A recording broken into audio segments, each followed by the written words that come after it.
Alors, rebonjour à tous. Vous êtes dans cette réunion, nouvelle version du Carrefour chrétien de la capitale pour un temps comme celui-ci dans lequel nous vivons. On sait que l'Église, c'est pas un bâtiment. Ça, c'est clair, on a appris ça déjà il y a quelques temps. Mais l'Église, c'est même pas lorsqu'on est ensemble réunis dans un même lieu. L'Église, ce sont les gens qui la composent, même quand, justement, on ne peut pas se rencontrer dans un endroit commun. Et on peut quand même s'unir dans la prière. Et c'est ce qu'on veut faire aujourd'hui aussi. On est tous au courant de la situation qui se passe au Québec et partout dans le monde concernant le COVID-19 et puis le niveau d'inquiétude qui peut être présent. Mais nous, on peut juste prier que Dieu, dans tout ça, qui n'a pas perdu le contrôle de ce qui se passe dans l'univers, puisse juste être capable de nous diriger chacun de notre côté. Est-ce qu'on peut prier encore une fois ensemble?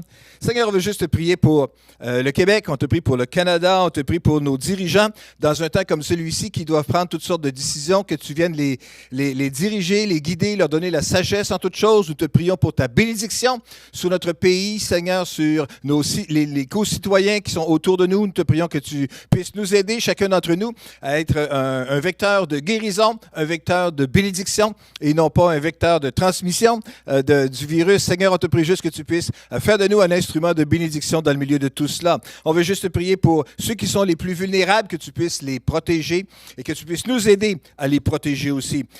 On te prie pour ceux qui sont peut-être infectés, qui sont malades. Seigneur, que tu poses ta main sur eux et que tu puisses les guérir, que tu viennes glorifier ton nom. On te prie pour tous ceux et celles qui ont à vivre une situation peut-être de deuil ou d'inquiétude aussi. Viens les fortifier. Viens les consoler, viens être présent d'une façon spéciale dans leur cœur pour les rassurer que tu es là et que tu veilles. Seigneur, on te prie que tu puisses nous garder dans ta paix dans toute cette période-là, que tu puisses garder notre niveau de confiance en toi encore élevé parce que tu es Dieu. Tu es celui qui ne change pas et qui est encore puissant aujourd'hui. Seigneur, on te prie que tu puisses nous accorder d'être des lumières par ton amour au nom de Jésus. Amen. Le psaume 62, verset 6 nous dit « Car c'est à Dieu seul, mon âme, qu'il te faut te remettre. Mon espoir vient de lui. » Amen. Tournons nos regards vers le Seigneur et gardons nos regards fixés sur le Seigneur. C'est la meilleure chose qu'on peut faire en ces circonstances. Alors, au Carrefour chrétien de la capitale, lorsqu'on se réunit, on fait des annonces et puis on veut faire des annonces encore aussi ce matin d'une façon un petit peu différente, simplement pour dire d'abord à tous les membres officiels du Carrefour chrétien de la capitale qu'à ce moment-ci, notre réunion d'affaires annuelle des membres est maintenue jusqu'à nouvel ordre finalement parce qu'on ne sait pas trop comment tout ça va se développer. Mais disons que la réunion officielle des membres aurait donc lieu dimanche dans 2 semaines, le 29 mars à 14 h. Je veux juste dire que ce matin, on devait avoir le début de la distribution des rapports annuels. Ceux qui en ont, les membres officiels qui ont fait la demande d'avoir la version par courriel, la version PDF, vous la recevrez à compter de 13 h cet après-midi. Pour les autres qui avaient demandé la version papier, vous pouvez toujours vous présenter ici au bureau du Carrefour pendant les heures normales de bureau et puis on pourra vous en remettre une copie à ce moment-là. Je vais mentionner aussi que la réunion des seniors qui était prévue pour ce jeudi a été annulée à la demande de pasteur Dominique et puis on comprendra que, compte tenu des circonstances, c'est la meilleure chose à faire. Et puis on fait juste se dire tout simplement qu'à la prochaine. Je veux mentionner que les préparatifs pour le camp Le Spot, le camp des ados, ça se poursuit encore. L'inscription se fait toujours en ligne. Alors, je vous invite simplement à aller voir l'annonce à ce sujet sur le site du Carrefour et puis de veiller à inscrire votre ado si vous souhaitez qu'il soit présent pour le camp qui aura lieu donc du 28 juin au 1er juillet prochain. Je veux vous rappeler aussi que le camp des enfants 2.020 a besoin de vous, de votre aide, afin de permettre au plus grand nombre d'enfants de participer à cette magnifique semaine. On ne cherche pas vraiment le coût réel de ce que ça coûte aux familles. Alors, on cherche simplement des gens désireux d'appuyer ce ministère en souhaitant envoyer des enfants à être touchés par le Seigneur lors de cette semaine-là. Pour cela, il faut faire un don désigné Camp d'enfants 2.020 via les contributions que vous pourrez faire au Carrefour.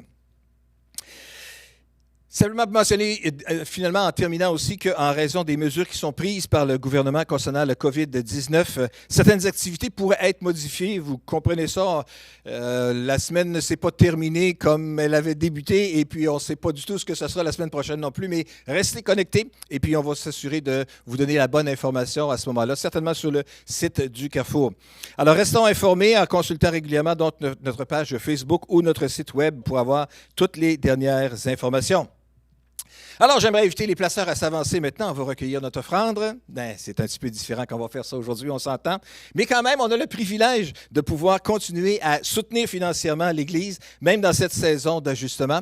Et je suis heureux de vous mentionner ce matin que vous pouvez le faire en ligne à partir d'aujourd'hui en allant sur le site du Carrefour, www.carrefourcc.org. /ressources au pluriel, /données. Et puis là, il y a une façon que vous pourrez être capable de faire votre contribution. Sinon, pour quand même 50% au moins des gens du Carrefour chrétien de la capitale, déjà par le biais de votre institution bancaire, vous contribuez en ligne. Et puis, merci beaucoup de le faire de cette façon-là. Pour ceux qui y sont familiers, bien sûr, ce mode-là se poursuit également. Pour ceux qui voudraient le faire plus via traditionnel, genre chèque ou argent papier, en le mettant dans une enveloppe, vous pourrez peut-être toujours vous présenter au bureau du Carrefour pendant les heures normales de bureau. Et puis notre réceptionniste rajoutera une tâche nouvelle à celle qu'elle a déjà, d'être capable de recevoir l'offrande à ce moment-là de cette façon-là aussi. Alors voilà, sur ce, je vous souhaite une bonne fin de réunion. Pasteur Jean-Frédéric nous apporte un message ce matin que nous serons heureux d'écouter à ce moment-ci.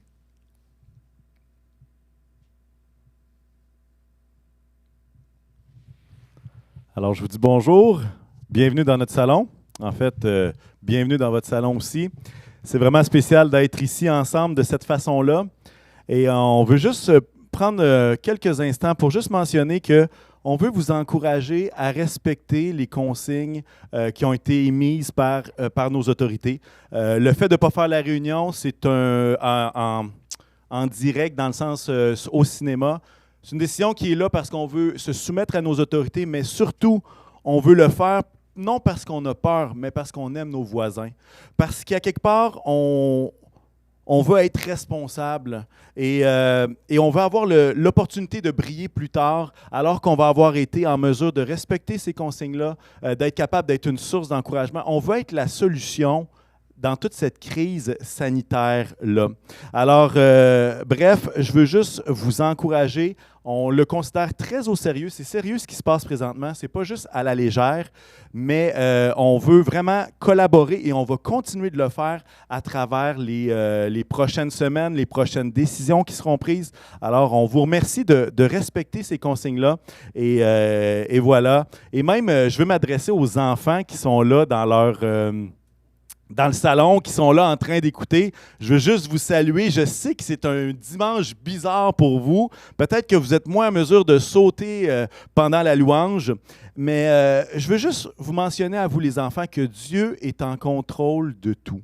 Et peut-être que dans votre cœur, présentement, il y a peut-être de l'anxiété, il y a peut-être une peur qui est là face à tout ce qui se passe, à tout ce qui est en train de se vivre. Et moi, je veux vous suggérer, les enfants, d'en parler avec votre papa qui est dans le ciel. Et d'en parler également avec vos parents, d'être capable de poser des questions. Et c'est ensemble qu'on va vivre toute cette situation-là.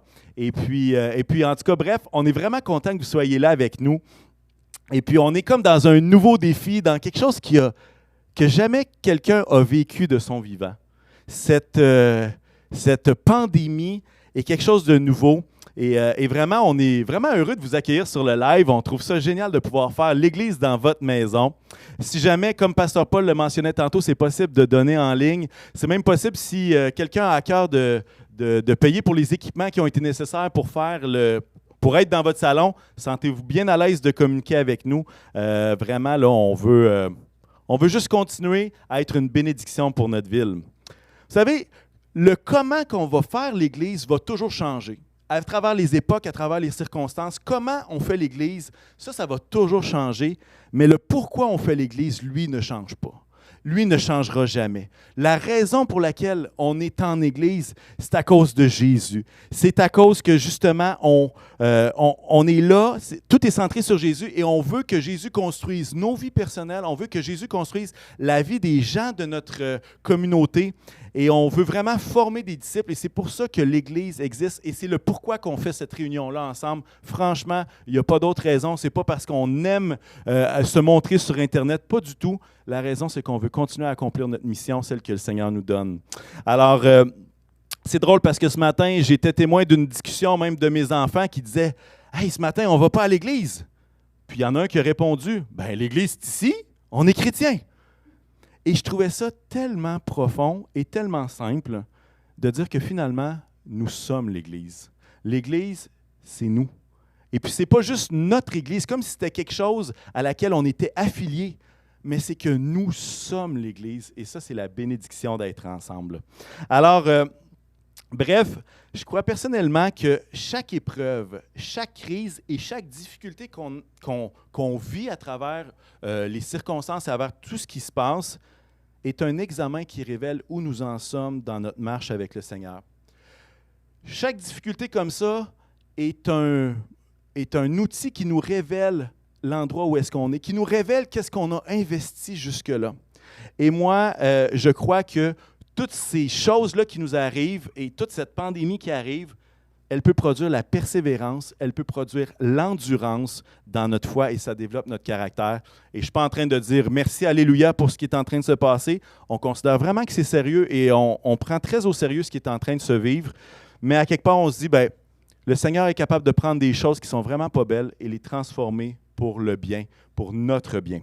Alors, bref, je nous encourage à ne pas se mettre la tête dans le sable, dans le déni, puis je nous encourage surtout à ne pas sombrer dans l'égoïsme. Qu'est-ce que ça veut dire? À l'âge que j'ai, je suis jeune, je suis en santé, je n'ai pas peur du coronavirus. Mais ce que je veux dire, c'est que soyons pas égoïstes pour penser juste à nous, que moi, je n'ai pas peur, mais de penser justement à ceux qui sont vulnérables, à ceux dans notre communauté qui ont des problèmes de santé, à ceux qui sont affaiblis d'une façon ou d'une autre. Et je pense que, dans ma réflexion, je pense que prendre soin des vulnérables, prendre soin de ceux qui ont des besoins, prendre soin de ceux qui sont faibles, ça fait partie de la charité chrétienne. Et pour moi, c'est quelque chose qui est très important dans notre mission comme Église. Alors, je ne vous parlerai pas de coronavirus, puis je ne ferai pas des mises en garde gouvernementales pendant toute la prédication. N'ayez crainte. J'espère ne pas parler trop de papier de toilette pendant mon message. Si c'est le cas, vous pouvez fermer vos yeux, vous pouvez fermer vos oreilles, et puis après 3 secondes, ça va passer. Mais bref, j'aimerais intituler mon message d'aujourd'hui « Sage et rempli de l'esprit dans les jours mauvais ». Sage et rempli de l'esprit dans les jours mauvais. Et je vous encourage à prendre votre Bible. Si vous avez une Bible papier à la maison, des fois, on trouve que c'est difficile de l'amener à l'église, mais peut-être qu'à la maison, vous l'avez. Je vous encourage à tourner parce qu'on va vraiment regarder dans le livre, on va vraiment regarder certains versets plus particuliers. Alors, je vous invite à tourner dans Éphésiens 5 et on va lire à partir du verset 14. Alors, Éphésiens 5, je vais en profiter peut-être pour me lever. Hein? Pendant que vous cherchez ça, que vous vous levez vous-même, moi aussi, je vais faire un petit déplacement.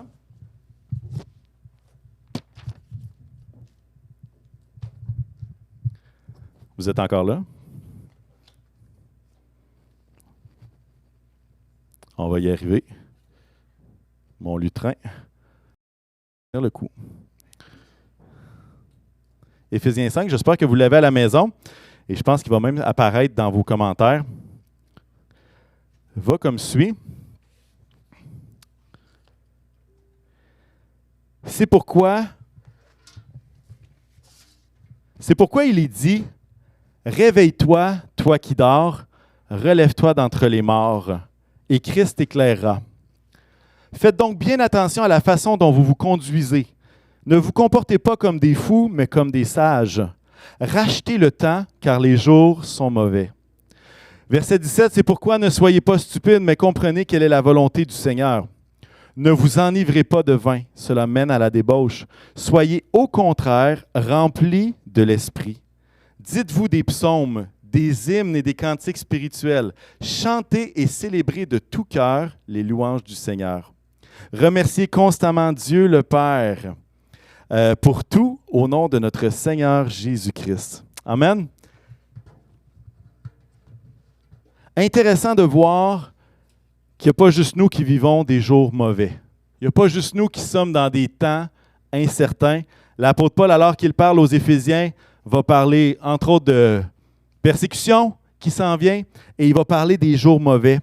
Et puis, intéressant de voir au verset 14 qu'il va parler, c'est pourquoi réveille-toi, toi qui dors, relève-toi d'entre les morts et Christ t'éclairera. j'aimerais vous dire que c'est jamais une bonne idée d'être endormi spirituellement.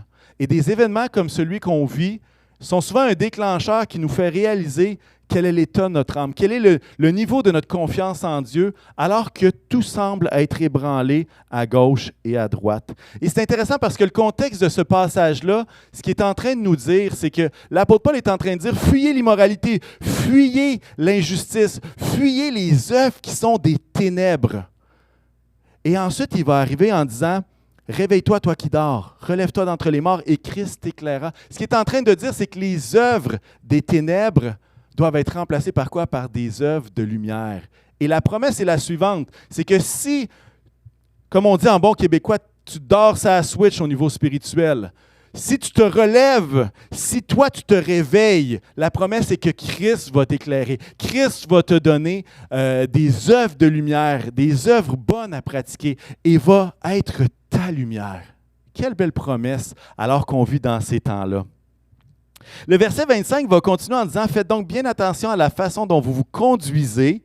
Ne vous comportez pas comme des fous, mais comme des sages. » La version d'Arby va dire « Prenez donc garde à marcher soigneusement, non pas comme étant dépourvu de sagesse, mais comme étant sage. » Intéressant de marcher, et le terme « marcher soigneusement », ce qu'il est en train de dire, c'est de marcher avec précision, avec exactitude. C'est le sens de ce terme-là. Et l'idée, c'est d'être intentionnel dans ce que nous faisons, de ne pas faire n'importe quoi, de ne pas se laisser à du n'importe quoi, mais de faire attention, d'être intentionnel dans la façon dont nous vivons. Ne vous comportez pas comme des fous, mais comme des sages. Et moi, j'aimerais vous dire que la sagesse et la foi ne sont pas opposées l'une à l'autre. La foi et la sagesse ne sont pas opposées l'une à l'autre. Vous savez, des fois, on dit il faut vivre une vie équilibrée. Alors moi, j'aimerais ça avoir 25% de sagesse et 75% de foi. Ça fait un 100%. Et des fois, l'équilibre change. Des fois, il y a des gens qui vont moi, je vais être 75% de foi et 25% sagesse. J'aimerais vous dire que ça, c'est la même affaire dans nos couples. Mon couple, ce n'est pas 50-50. Mon couple, c'est 100% plus 100%. Moi, je crois qu'on doit vivre la vie chrétienne avec 100% de foi et 100% de sagesse. Les deux vont ensemble. Et puis, justement, la sagesse, ce n'est pas la peur. Parfois, on pense que la sagesse, c'est de rien faire. Et là, je ne suis pas en train de vous dire que vous devez sortir dans les rues. Je ne suis pas en train de dire que vous devez aller donner la main à tous les gens que vous verrez. Pas du tout. Ce n'est pas ça que je suis en train de dire. Mais ce que je suis en train de dire, c'est que la foi et la sagesse vont ensemble. Je partage un texte dans Jacques 1 qui va dire la chose suivante. « Mes frères et sœurs, considérez comme un sujet de joie complète les diverses épreuves auxquelles vous pouvez être exposés. » Être exposé, quel terme incroyable, hein? Sachant que la mise à l'épreuve de votre foi produit la persévérance. Mais il faut que la persévérance accomplisse parfaitement sa tâche afin que vous soyez parfaitement qualifiés, sans défaut, qu'il ne vous manque de rien. Écoutez bien le verset 5. « Si l'un de vous manque de sagesse, qu'il la demande à Dieu, qui donne à tous simplement et sans faire de reproche, et elle lui sera donnée. » Verset 6. « Mais qu'il la demande avec foi, sans douter. Car celui qui doute ressemble aux vagues de la mer que le vent soulève et agite de tous côtés. » Et le texte continue en voulant dire que si on le demande dans le doute, on ne le recevra pas tout simplement. Intéressant. Il faut avoir de la sagesse pour demander avec foi la sagesse. Il faut avoir de la sagesse pour être capable de comprendre qu'on a besoin de sagesse supplémentaire dans une situation comme celle qu'on vit. Mais Jacques va dire, ça vous prend la foi. Et c'est pour ça que je suis en train de vous dire, le 100% foi et le 100% sagesse, il y a quelque chose là-dedans qui est intéressant pour nous. Ce n'est pas parce que je suis en paix dans mon cœur que je dois absolument faire du n'importe quoi et agir avec danger au présumé nom de la foi. Et ce n'est pas parce que j'ai peur que je dois être paralysé et mettre ça sous le couvert de la sagesse. Je ne sais pas si vous voyez où est-ce que je veux en venir. La beauté qu'on a présentement, c'est qu'à travers cette situation-là, on est capable de voir que l'Évangile, ce n'est pas une question. L'Évangile, ce n'est pas une question de « je ne serai jamais malade, je n'aurai jamais de conséquences, je n'aurai jamais de rien qui va m'affecter ». Au contraire, L'Évangile, c'est quoi? C'est Jésus qui nous a promis d'être avec nous chaque jour jusqu'à la fin. Chaque jour jusqu'à la fin du monde. Alors, c'est une promesse qui est là. C'est une promesse pour nous. Et malheureusement, j'aimerais vous dire qu'il n'y a aucun chrétien qui va avoir la COVID-19, mais la réponse, c'est que ce n'est pas vrai. Et il y a des frères dans la foi, des bons chrétiens, qui sont décédés en Italie. Et la foi, l'Évangile, ce n'est pas que je vais être protégé dans une bulle pour tout le restant de ma vie. Au contraire, l'Évangile, c'est que alors qu'on vit des difficultés, Jésus est dans la barque avec nous, et lui, alors qu'il y a une tempête qui est en train de rager autour, que les vagues sont au-delà du bateau même, lui est capable de dormir parce qu'il est en paix dans la chaloupe. Et au moment où est-ce qu'il se lève, au moment où est-ce qu'il déclare au vent et à la tempête de s'arrêter, vous savez qu'est-ce qui se passe? Ça s'arrête. Mais ça, c'est pas moi et c'est pas vous qui dit tout d'un coup, « Wow, maintenant Jésus, lève-toi, c'est fini. » Maintenant, l'Évangile, c'est quoi? C'est qu'à la croix, Jésus est venu. Et il a fait une démonstration de puissance qui nous permet encore de croire aujourd'hui qu'il est capable, qu'il a toute la puissance, parce qu'il a ressuscité Jésus d'entre les morts après 3 jours. Il a toute la puissance pour arrêter, pour limiter et pour guérir ceux qui sont brisés, qui sont malades, pour relever et pour donner le salut à quiconque va croire en Jésus. Alors, c'est une belle occasion de se remémorer que l'Évangile, ce n'est pas une question d'être riche, ce n'est pas une question d'être en santé, ce n'est pas une question d'être protégé des épreuves, c'est une question de mettre notre confiance en Jésus, qui est celui qui a la paix, qui est le prince de la paix et qui nous donne cette paix-là. Le verset 16, on continue, va dire « Rachetez le temps, car les jours sont mauvais. » Racheter le temps. Intéressant, n'est-ce pas? Moi, je crois que si le temps pouvait se racheter, il n'y aurait pas assez d'argent pour s'en procurer. Parce que tout le monde court après le temps. Hein? Racheter le temps, qu'est-ce que ça veut dire? Est-ce que ça veut dire qu'il faut avoir plus de temps? La réponse, c'est non.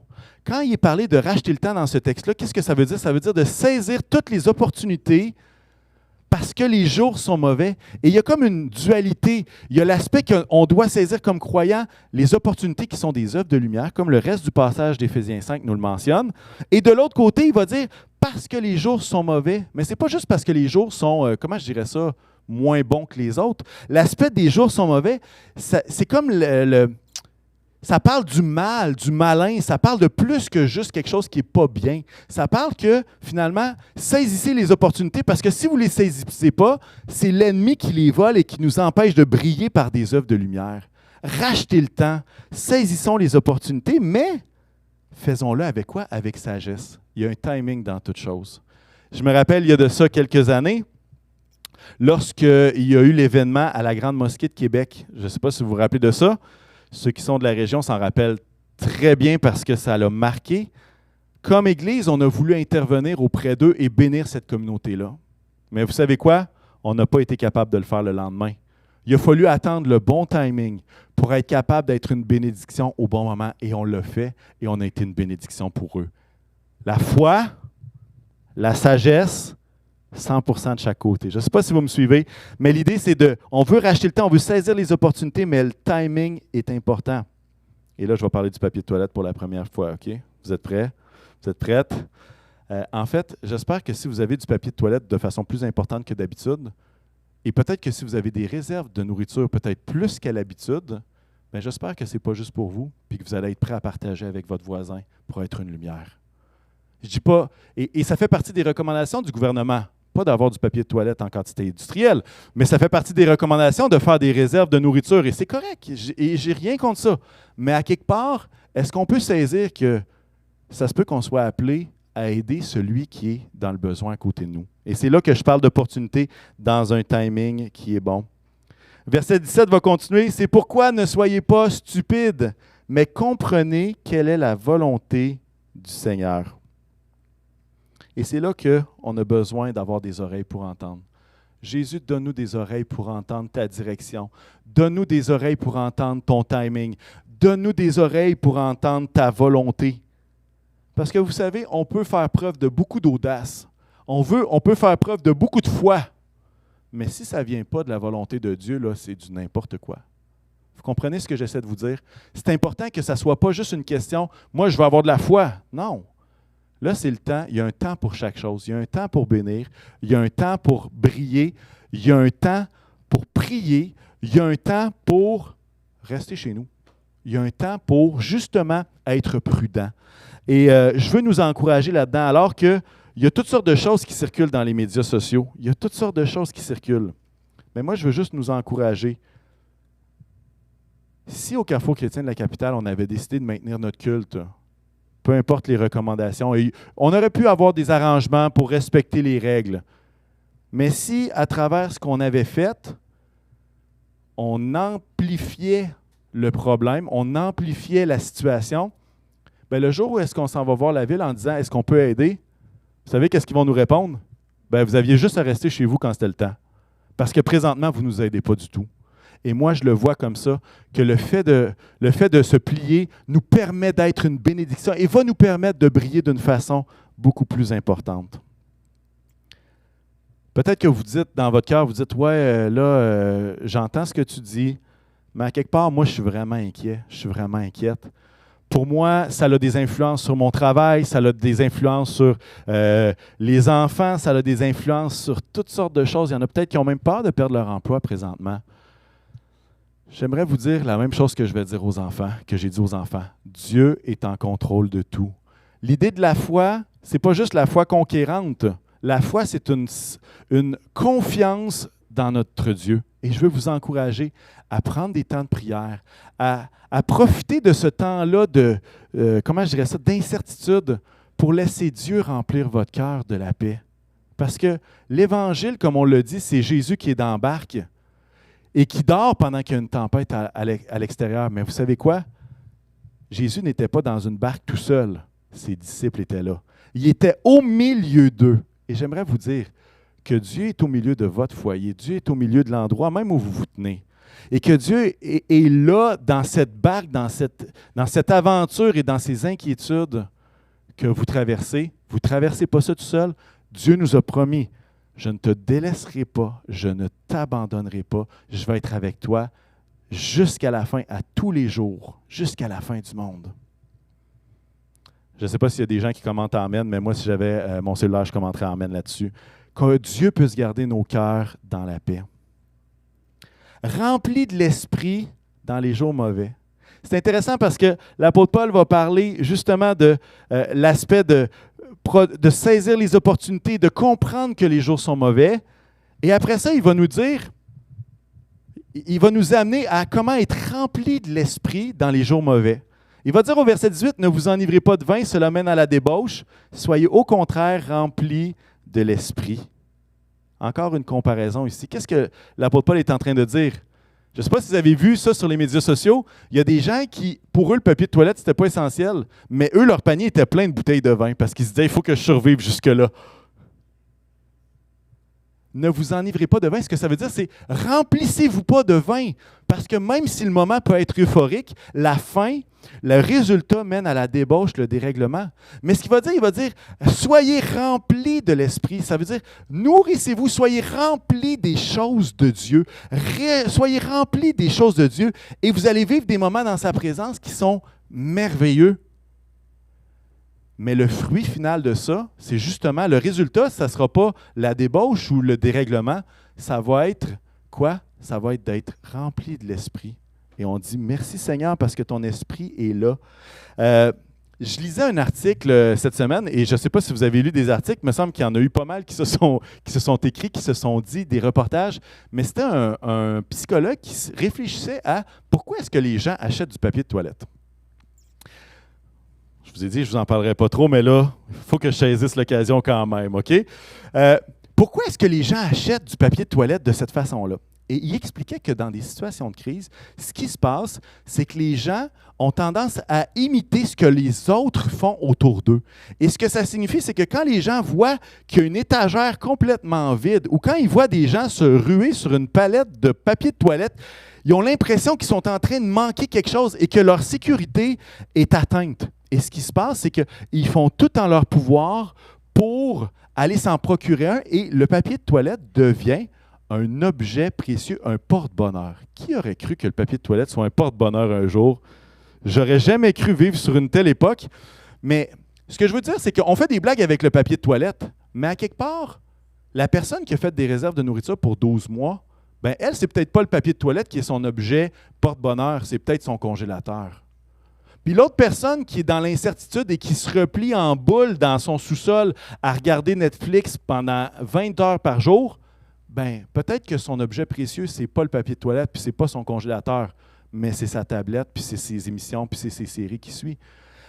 Et à quelque part, une période comme celle-ci nous révèle avec quoi on compense. Peut-être qu'il y en a que, suite à la nouvelle, ils ont englouti un sac de chips au complet. Qui sait? Peut-être que c'était autre chose. Il y a toutes sortes de façons. Il y en a que c'est dans la drogue, que c'est dans l'isolement, dans les troubles alimentaires, même les pilules. Moi, ce que j'aimerais vous mentionner, à la suite de cet article-là, ce que je réfléchissais, ma réflexion, c'était plutôt qu'imiter les autres qui ont peur de manquer quelque chose, pourquoi est-ce qu'on ne fixerait pas nos regards pour imiter Christ, qui était celui qui était en paix dans le bateau, celui qui est le prince de la paix? Et pourquoi est-ce qu'on ne fixerait pas nos yeux pour que notre objet précieux, ça ne soit pas justement quelque chose de matériel, mais que ça soit notre Seigneur et Sauveur Jésus-Christ? C'est à lui et lui seul qu'on peut obtenir cette paix dans les jours mauvais. Je veux ressembler à Jésus qui est demeuré dans la paix. Saint-Esprit, aide-nous à conserver une paix surnaturelle. Amen. J'aime que l'apôtre Paul ne dit pas « OK, tout le monde, soyez remplis de l'Esprit. » Voilà. Mais il va expliquer qu'est-ce que c'est être rempli des choses de Dieu. Il va l'expliquer, il va dire qu'est-ce que c'est. Et ça se trouve au verset 19 et 20, il va dire « Dites-vous des psaumes, des hymnes, des cantiques spirituels, chantez et célébrez de tout votre cœur les louanges du Seigneur. Remerciez constamment Dieu le Père pour tout au nom de notre Seigneur Jésus-Christ. » Hein? L'apôtre Paul ne dit pas « Lâche l'excès d'alcool, sois rempli de l'Esprit, merci, bonsoir. » Il va dire « Qu'est-ce que tu peux faire pour être rempli des choses de l'Esprit? » Et il va parler de quoi? De s'entretenir de psaumes, la parole, des hymnes, des chants, des cantiques spirituels. Il va parler de chanter et célébrer de tout votre cœur. Est-ce que vous avez déjà vu quelqu'un chanter des louanges à Dieu de tout son cœur et être marabout? Non. Quand on chante, quand on célèbre de tout notre cœur, ça implique quelque chose de très précieux dans une période comme celle-ci. Ça implique la joie. D'être capable de se réjouir malgré les circonstances. C'est un peu ce que Jacques disait tout à l'heure. Hein, voyez les différentes épreuves comme un sujet de joie parce qu'on voit qu'il développe d'autres choses, mais on est capable en tout moment de se réjouir de ce que Dieu fait et de ce qui Dieu est, du caractère de Dieu, de sa souveraineté, de qu'il est en contrôle de toutes choses. Et non seulement ça, il va nous dire d'être reconnaissant, remercier constamment Dieu le Père pour tout. Je n'ai pas regardé le mot grec, qu'est-ce que ça voulait dire tout, mais je devine que c'est tout. Vous comprenez ce que j'essaie de dire là? Remercier le Seigneur pour tout. Est-ce que ça veut dire qu'il faut remercier le Seigneur parce que je vais perdre mon emploi? Ce n'est pas ça que je suis en train de dire. Mais on peut remercier le Seigneur parce qu'on a Christ qui nous donne la paix. On peut remercier le Seigneur parce qu'il nous a sauvés et que même si on contractait la maladie et même si on en arrivait à avoir des complications qui nous menaient à la mort, notre espérance, elle n'est pas sur les choses de cette terre, elle est dans le ciel. Notre espérance, c'est d'être avec Jésus aujourd'hui, demain et pour l'éternité.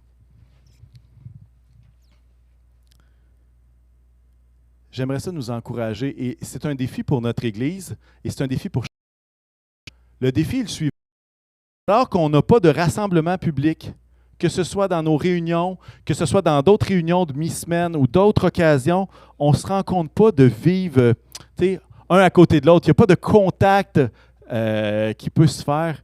Mais moi, j'aimerais vous dire que l'apôtre Paul n'a pas dit « Dites-vous des hymnes et des psaumes le dimanche matin entre 9h30 et 11h30 dans l'église de votre quartier. » Il a dit chantez, célébrez de tout votre cœur. Il a dit remerciez Dieu en toutes circonstances. Et vous savez quoi, le défi qu'on a, et à travers les prochains jours, les prochaines semaines, on va essayer de trouver des moyens de faciliter des rencontres peut-être plus virtuelles ou à distance, pas virtuelles, mais à distance.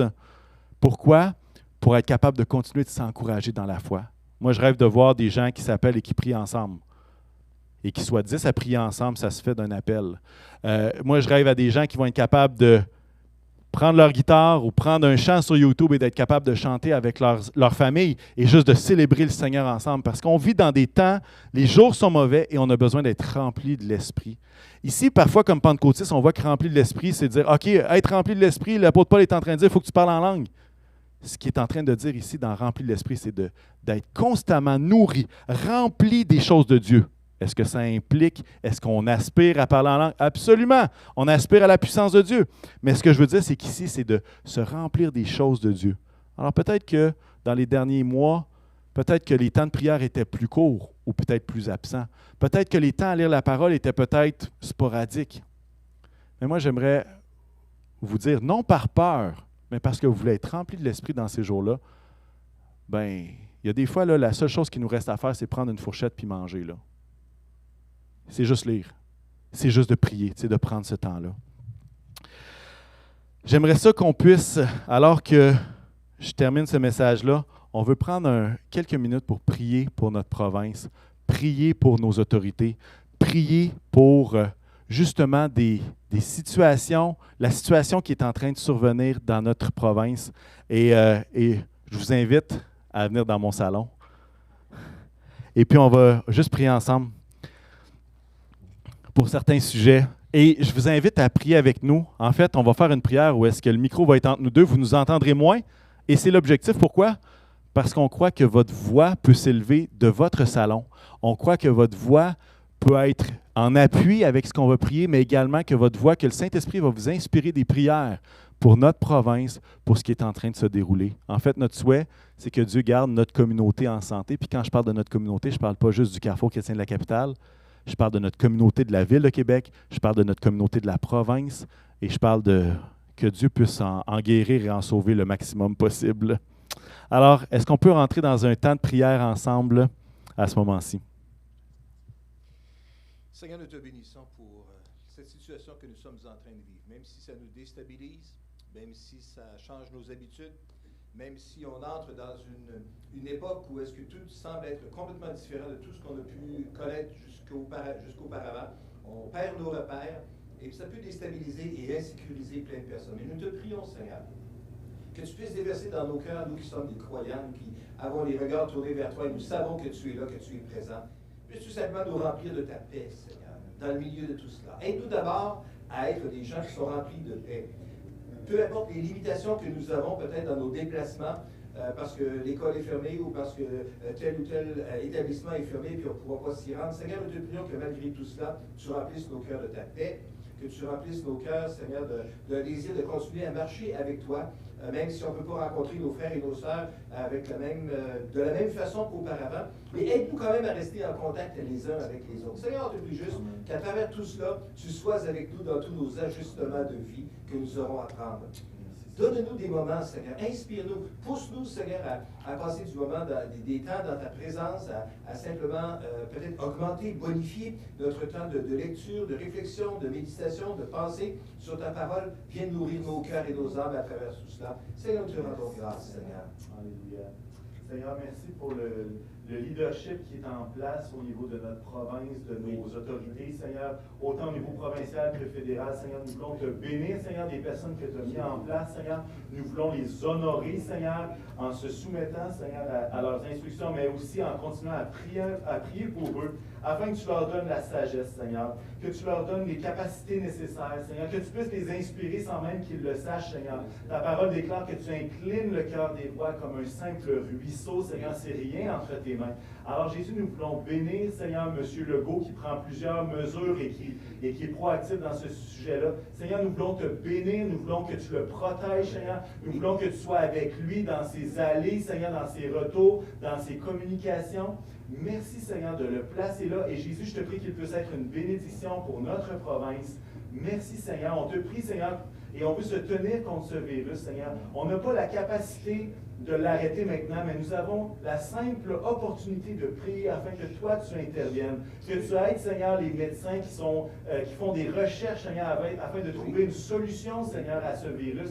On te prie, Seigneur, que tu puisses permettre que la propagation soit faibles et même très faibles, Seigneur, dans notre province et dans notre pays, Seigneur, que ta bonne main soit sur Jésus, tout notre environnement, Seigneur. Et on ne te prie pas, Seigneur Jésus, d'être protégé de tout cela, mais on te prie, Seigneur Jésus, que toi, tu sois souverain en toutes choses, que ta volonté s'accomplisse, Seigneur, et que tu puisses faire de chacun de nous des bénédictions pour notre communauté, des bénédictions, Seigneur Jésus, pour nos voisins, des bénédictions, Seigneur, et qu'à travers la paix, Seigneur, de Dieu qui est à travers nous, Jésus, donne-nous des opportunités de parler, donne-nous des opportunités d'encourager et de fortifier les autres autour de nous. Je te remercie, Seigneur, pour la saison dans laquelle nous sommes. On va être reconnaissant en toutes choses, Seigneur. On te remercie pour la vie, pour la foi, Seigneur. On te remercie, Seigneur, de t'être révélé à nous. Et Jésus, merci Seigneur de ce que tu es en contrôle. Alors que le déluge était là, tu étais sur ton trône, Seigneur. Tu n'es pas tombé de ton trône par surprise, au contraire. Tu es souverain et nous te remercions, ô Jésus.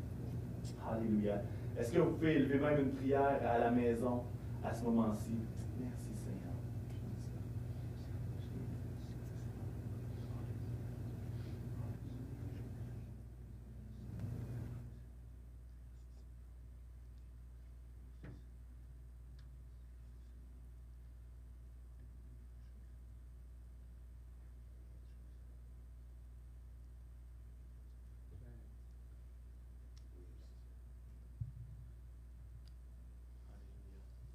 Saint-Esprit, on te demande que chacun d'entre nous, Seigneur, puisse être rempli de ton esprit, rempli des choses de Dieu à travers les prochains jours, à travers les prochaines semaines.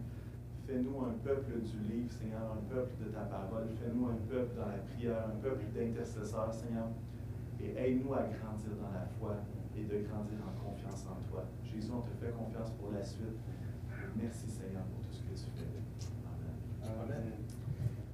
On va juste vous dire, à la semaine prochaine, on va sans aucun doute se revoir ou se rencontrer de cette façon-là, je présume, d'ici la semaine prochaine. Mais d'ici là, passez une bonne semaine. Soyez inspirés, soyez inspirants, soyez des éléments de bénédiction dans votre entourage.